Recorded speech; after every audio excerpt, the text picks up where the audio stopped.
Le goût d'entreprendre, Doris Pradal.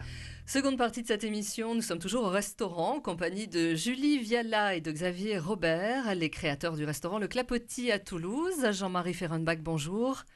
Bonjour. Vous êtes un de nos référents éthiques sur Radio Présence et vous venez de nous rejoindre, Jean-Marie. Alors, 3 questions à nos invités.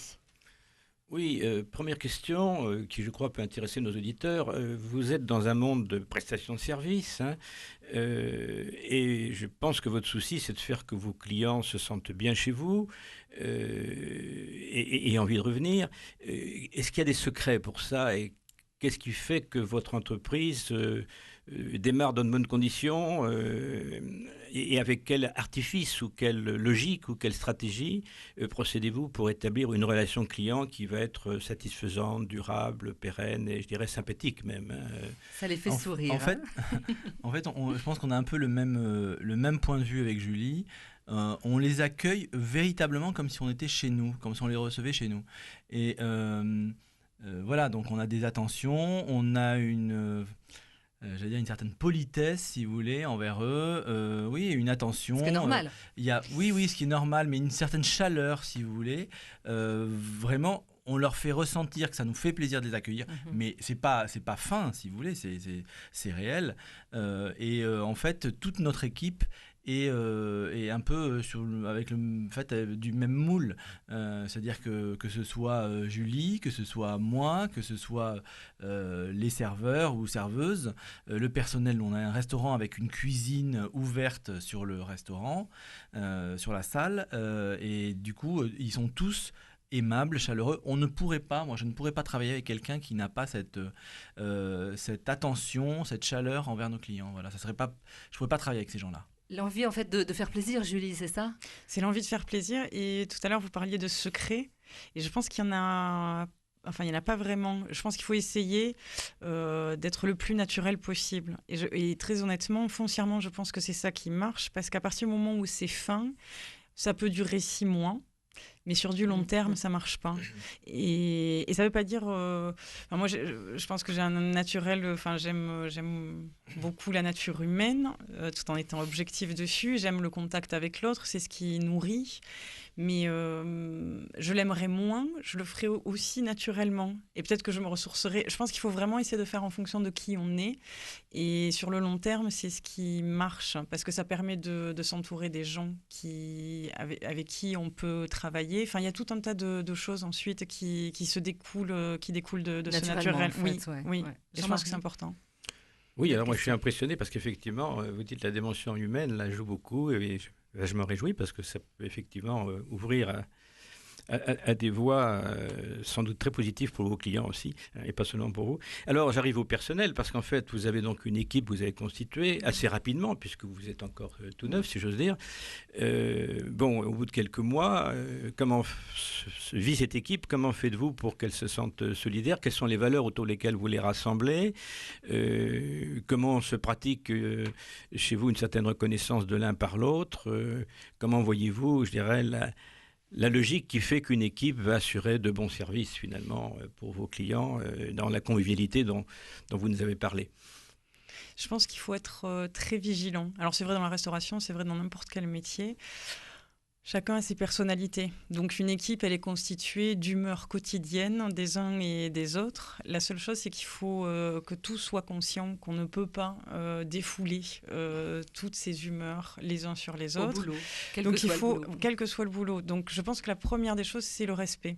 À partir du moment où on a des gens respectueux, il peut y avoir des petits débordements, mais ils iront jamais très loin parce qu'il y a en chacun d'eux une vraie notion de respect. Donc je pense que vraiment, chaque membre de notre équipe sont des gens très respectueux de leurs collègues, de la clientèle, de nous, voilà. Donc ça, c'est leur première qualité.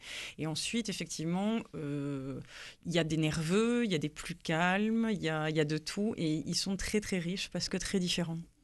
Donc ça se passe bien. Il y a des jours où les dents se serrent un peu plus, d'autres jours où le sourire est éclatant. Mais ça nous va bien parce que ce serait lisse, on s'inquiéterait beaucoup. parce qu'il n'y a pas de personnalité lisse dans l'équipe. Donc voilà. Et je pense que... Mais la première des règles, c'est le respect. Et d'ailleurs, ça doit venir de nous en premier.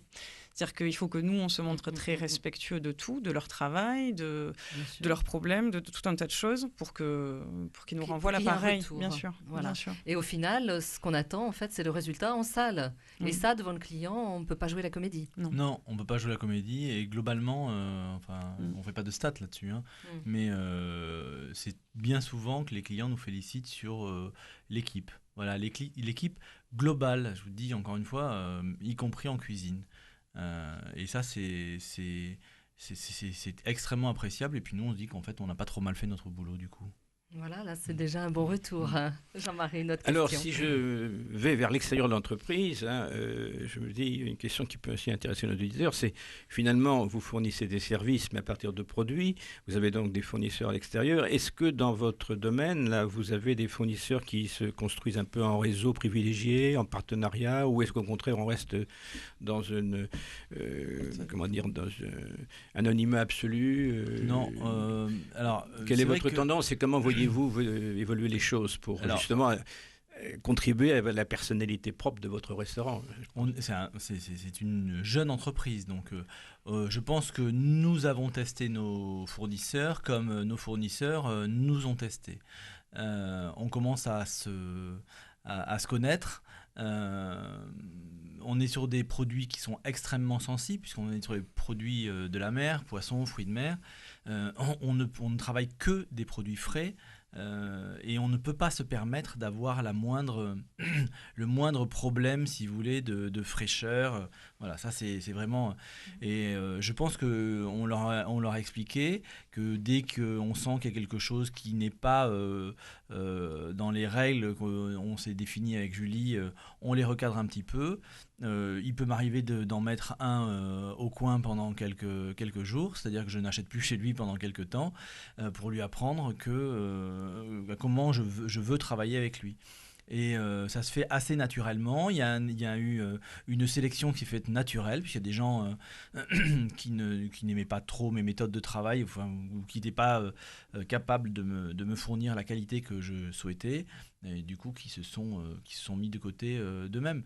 Mais sinon, c'est vraiment un rapport quotidien. Et puis, même si c'est pas du virtuel, je les ai au téléphone. On se parle tous les matins. Et on peut se parler plusieurs fois par jour.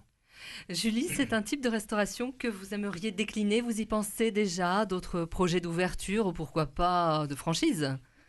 Oui, franchise, je sais pas. Mais en fait, l'idée, c'est d'abord d'asseoir tout l'aspect organisationnel et le concept du clapotis. Et effectivement, moi, c'est une formule, alors en tant que gestionnaire, à laquelle je crois beaucoup. Parce qu'il y a des règles très simples, c'est ce qu'il faut. En restauration, c'est compliqué parfois quand on multiplie les produits, là on a une spécificité, donc ça simplifie déjà beaucoup. Il y a un buffet au niveau gestion. Vous avez déjà la thématique. Voilà, il y a déjà plein de choses qui fait qu'effectivement, ce serait intéressant de pouvoir le décliner ailleurs. Alors, pour être honnête, je pense qu'on a quand même 2 bonnes années devant nous parce que qui dit décliner dit que le modèle doit être parfait ou presque. Ouais. Donc là, on n'y est pas. Il y a plein de choses à faire. Il y a la terrasse à ouvrir. Enfin, il y a encore énormément de choses à découvrir. Et ensuite, si dans 2 ans, on se dit on a tout optimisé, alors là, oui, pourquoi pas. Parce que c'est un bonheur que de créer et de relancer une affaire, un modèle ailleurs. C'est toujours passionnant. Ça aussi, c'est ce qui vous fait avancer, Xavier. Vous avez toujours une idée à la minute. Vous êtes toujours dans l'action. C'est-à-dire qu'en fait, on aime bien... Oui, quand on a fini quelque chose, on aime bien passer à autre chose. Là, voilà, avoir des idées, c'est ce qui nous fait avancer. Puis voilà, il faut aller de l'avant, en fait. Voilà. Jean-Marie. Et votre équipe, là, vous pensez qu'elle va rester chez vous? Est-ce que vous en êtes très mobile dans votre profession? Est-ce que vous souhaitez vous les attacher ou au contraire voir défiler de nouveaux plus jeunes qui se renouvellent et qui vont peut-être ailleurs essaimer votre stratégie? Comment voyez-vous l'avenir pour vos personnels aussi? Il y a déjà des gens qui nous ont suivis. Moi, il y a du personnel. J'ai quelqu'un qui m'a suivi, qui était avec moi, qui a déménagé à Toulouse, qui est venu emménager à Toulouse pour me suivre, pour qu'on travaille ensemble. Donc moi j'aimerais bien en tout cas que le noyau dur reste, puis après on peut pas les obliger, mais mais c'est intéressant aussi, on a embauché quelqu'un, on sait qu'il partira. Et moi, ça me va bien. Ça me va bien parce que c'est aussi... En fait, ce que je n'aimerais pas du tout, c'est quelqu'un qui me dise « Ouh là là, oui, je rêve de rester chez vous pendant des années. » Non, c'est pas ça que je demande. C'est dire, voilà, on part pour un bout de temps et on se donne le maximum, on échange au maximum. Alors, si c'est 6 mois, tant mieux. Si c'est 3 ans, c'est encore mieux. Mais voilà, le tout, c'est, je pense, d'être assez honnête dans ce qu'on attend les uns des autres. Et nous, en tant que patron, on a pas mal de choses au niveau formation. Cette personne, justement, c'était beaucoup au niveau de la gestion qu'elle voulait apprendre. Et il faut, là, parce qu'on sort de la période de création où on n'était pas du tout disponible. Donc, c'est maintenant que les échanges vont se faire beaucoup plus facilement, parce que là, à l'ouverture... on fait ce qu'on peut. Vous allez pouvoir vous lâcher un petit peu. Oui, mais c'est sûr qu'on va pouvoir s'organiser. Mais donc, c'est ça qui est intéressant. C'est d'attendre, de savoir ce que chacun va apporter à l'autre. On va terminer là-dessus parce que nous sommes un peu pris par le temps. Malheureusement, on pourrait encore parler du clapotis pendant des heures. N'est-ce pas, Xavier? Vous auriez des choses à nous apprendre, notamment nous donner quelques recettes. Bonne nouvelle, les Français sont très attachés à leur restaurant. On sait que le repas gastronomique à la française est inscrit au patrimoine culturel immatériel de l'humanité. Les Français sont prêts à réduire certains postes pour aller au resto, ça doit vous réjouir. Oui, vous le sentez, ça aussi? Oui, nous on commence, on est bien jeunes, mais on commence à avoir une bonne clientèle de gens fidèles, de gens qui sont heureux de faire découvrir à leurs amis notre restaurant, et comme ça il y a un bon bouche à oreille, et ça c'est extrêmement appréciable. C'est vrai que par les temps un peu difficiles qu'on vit actuellement, moi je suis quand même content de voir qu'il y a quand même pas mal de gens qui se lâchent un peu au restaurant et qui viennent, qui sont contents de sortir, voilà, qui sont une petite fête de venir dîner chez nous. Se faire plaisir. Merci beaucoup, merci à tous les deux. L'adresse de votre restaurant et de votre site? Le restaurant est 146 chemin des Détroits à Toulouse et le site c'est www.restaurantleclapotis.com. Merci Jean-Marie Fehrenbach, merci à vous d'être avec nous sur Radio Présence. Vous souhaitez nous écrire, entreprendre@radioprésence.com.